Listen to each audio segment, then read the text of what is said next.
Hey everybody, it's Friday night and I'm making a vlog. Yep, Friday night. Sorry, I couldn't see without my glasses. Anyways, there's a very serious problem going on, and it has to do with these versus these.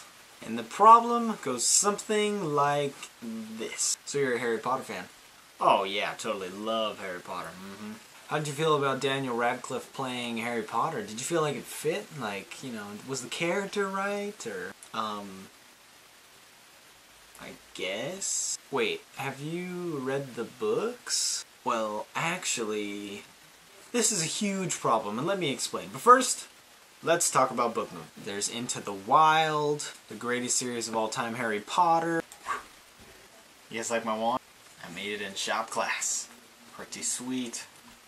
Jane Austen's classic Pride and Prejudice, the entire Lord of the Rings series, The Lovely Bones, just recently The Great Gatsby, and probably the most important series to our pop culture right now, the Twilight series. So now you're probably asking, why is this a big deal? My problem with movies that are based off of books is the fact that the authors never get the credit where credit is due. So obviously there are a lot of people who have read the Twilight saga. And there are a lot of freaking people that have seen the movies. But the thing about this series is, if you've read the books, then you know from the very start that there is no teams. There is no Team Jacob, there is no Team Edward, and there's no competition. You just know that from reading the book. So for those of you who during your cinematic journey were on Team Jacob, I'm sorry, but there was no Team Jacob ever.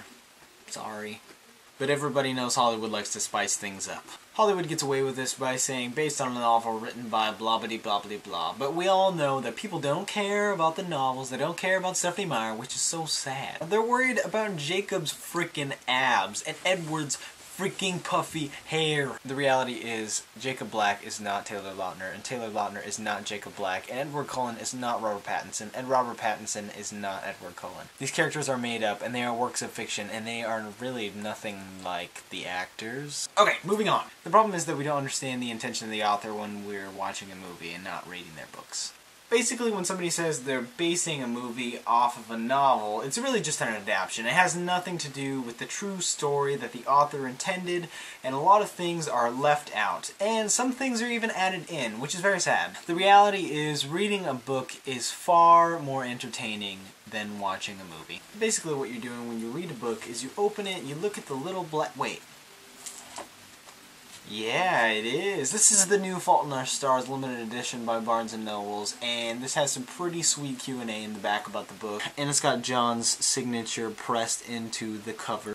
Anyways, back to reading. So you open the book, you look at these little black inscriptions. The little black inscriptions get translated into the words. The words are crammed into sentences, and these sentences are related to ideas and experiences and memories that you have in your life. This is why I always read books first, because it challenges me to really analyze what the actors are doing and if they are really doing their job, or if they know how their job is supposed to be done. When you read a book, you understand what a character feels, and what they look like, and how they should be, and how they interact with the other characters. And so when you read a book, you have this insight when you go to the movies, and you understand how the actor is supposed to act. The reason why I'm so critical about actors acting the way they are supposed to is because we are paying them ridiculous amounts of money to do what they do. And that is another big problem, which I will address next week. So I try to read the book before I go see the movie. Obviously I don't do this with every movie because that is ridiculously impossible. So I challenge you guys to take the pledge, sign up for a newsletter at readitfirst.com, which is a product of NERDFIGHTASTIC, by the way, and give them your email. Let them know that you want to know when a book movie is coming out, and they'll send you an email every time one is being produced or something is optioned or blah blah blah, and you can read the book before you go to the theaters. And like I said, next week I'm going to be talking about celebrities, so that is kind of a big deal and kind of not really a big deal at all if you have my opinion, but anyways.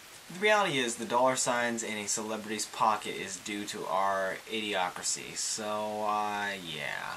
That's it for this week. Give me any comments, questions, concerns, suggestions for weeks to come. Thank you very much for watching, and Brittany, I love you.